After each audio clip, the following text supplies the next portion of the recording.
It's rush hour on a Tuesday morning in November, and staff from the Children's Hospital of Philadelphia are headed to work. Transportation is the back of a pickup truck. The route is a dirt road bordered by sugarcane. And the medical facility, where this group of highly trained doctors, nurses, and therapists will see patients, is a one-room school building. It is a world away from the high-tech hallways of Children's Hospital, but for hundreds of children in the Dominican Republic, the presence of this team opens up a world of hope. The reality is that every day 30,000 children die. They die from things that, with the right intervention, are preventable: malnutrition, diarrhea, dehydration, pneumonia, malaria. Clearly, if you opened up the New York Times today and read the headline that 30,000 children died yesterday in the United States, there would be some cry of outrage.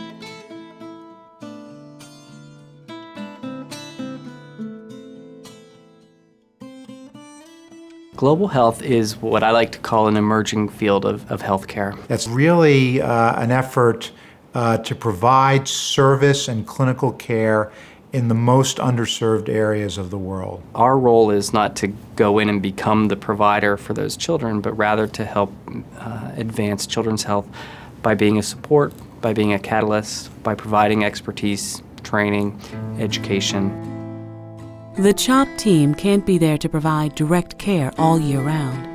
That's why strong partnerships are so important.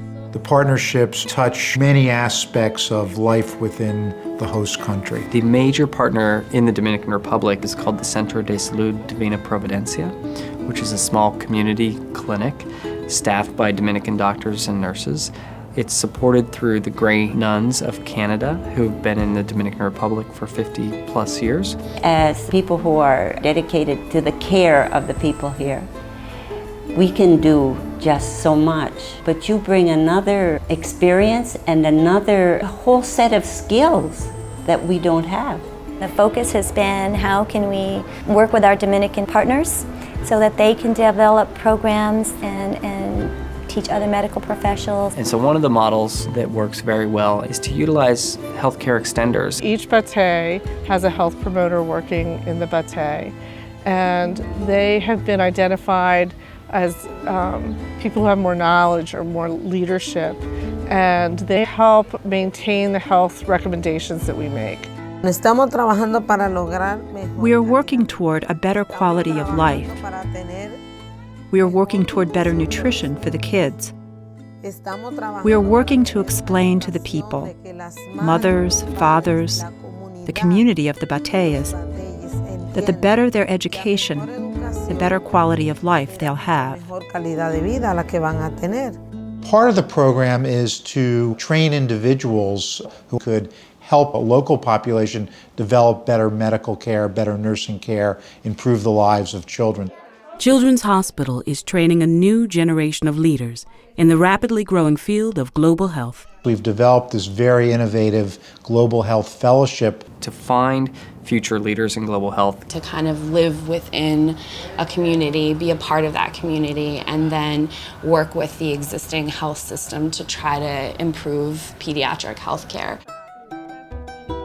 Laura walks into the barrio and children surround her. She will develop a tremendous knowledge base. She has formed such relationships that our recommendations have a much better chance of continuing because she's here. We're the only institution that offers a fellowship in global health. So we're fortunate to have a donor, David Pincus, who has dedicated most of his life to serving these vulnerable populations. To support the poorest communities, you need some supportive dollars, and that's where philanthropy is key and incredibly important. We couldn't do it without donors, large and small. A lot of people have difficulty getting their hands around the magnitude of the global health issue. As the world's leader, we need to think about the world's children. That translates to providing the utmost in community benefit, with the community being the world.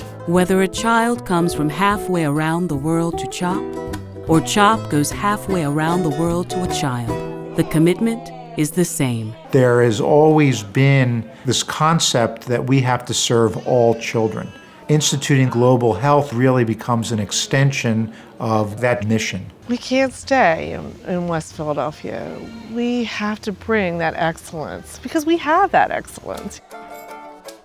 While the CHOP team is working to change children's health care, the experience also changes them.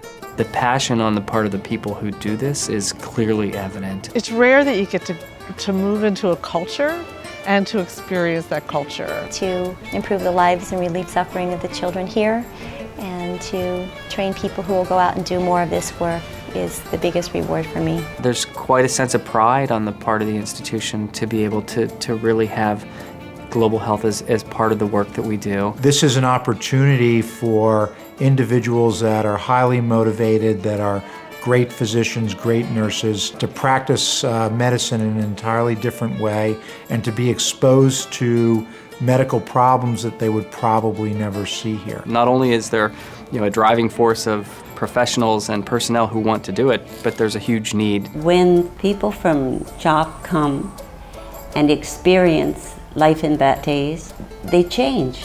It really changes the way you think about the patient population that you have when you see not only the snapshot in the clinic, but you see where they're living. In our primary care center in Philadelphia, we have families from Asia, the Caribbean, From South America, from Central America, from East Africa. many who don't speak English and have different cultural backgrounds. And so the things that we learn working cross-culturally, really in another setting like that, are hugely valuable to those of us who practice here in Philadelphia. Ha sido de mucha satisfacción y alegría. It's been of great happiness and satisfaction to reach those kids who have never had the opportunity to consult a pediatrician.